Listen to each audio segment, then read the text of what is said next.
সারা দেশের সংসদীয় আসনগুলোর সীমানা নির্ধারণে নির্বাচন কমিশন গত 16 জুলাই 9 সদস্য বিশিষ্ট একটি কমিটি গঠন করে। ওই কমিটি পঞ্চগড়, সিরাজগঞ্জ, ঢাকা, গাজীপুর, সিলেট সহ বিভিন্ন সংসদীয় আসনের সীমানা পুনর্নির্ধারণে 39টি আসনে ছোট বড় সংশোধনের প্রস্তাব দিয়েছে। কমিশনের সাংবাদিকদের একথা জানান নির্বাচন কমিশনার আনোয়ারুল ইসলাম সরকার। 4,20,000-এর উপরের যেই আসনগুলো বা জেলাগুলো, সেগুলোতে যদি একটা আসন আমরা বাড়াই, শুধুমাত্র গাজীপুর জেলায় এই অ্যাভারেজের উপরে থাকে, আর বাকিগুলো অ্যাভারেজের নিচে চলে আসে। অ্যাভারেজের নিচে যে কয়টা আছে, শুধুমাত্র দেখা গেছে যে বাগেরহাট এইটা যদি আমরা একটা কমাই, তাহলে মোটামুটিভাবে অ্যাভারেজের কাছাকাছি থাকে।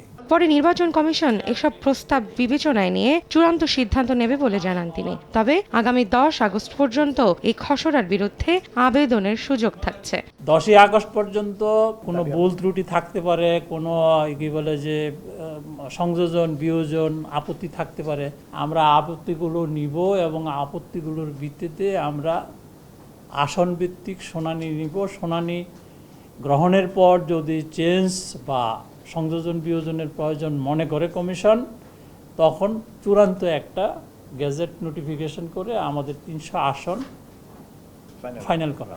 এদিকে বিকেলে প্রধান নির্বাচন কমিশনারের সঙ্গে পূর্ব নির্ধারিত বৈঠকে বসেন এনসিপির নেতারা। প্রবাসী ভোটাধিকার নিয়ে ইসির সঙ্গে বিস্তারিত আলোচনা করেন তারা। নির্বাচন কমিশন যেন প্রতি 2 সপ্তাহ অন্তর অন্তর অনলাইন ব্রিফিং করেন, যে অনলাইন ব্রিফিংয়ের মাধ্যমে তারা আপডেট জানান যে প্রবাসীদের যে ভোটাধিকার সেটা নিশ্চিত করার জন্য তারা কি পদক্ষেপ গ্রহণ করেছেন, প্রবাসীরা এক্ষেত্রে কি কাজ করতে পারে এবং কখন কোন প্রোগ্রেসটা হচ্ছে সেটা যেন তারা সাথে সাথে জানতে পারে। আমরা এই বিষয়ে প্রধান নির্বাচন কমিশনারের কাছ থেকে ইতিবাচক সাড়া পেয়েছি।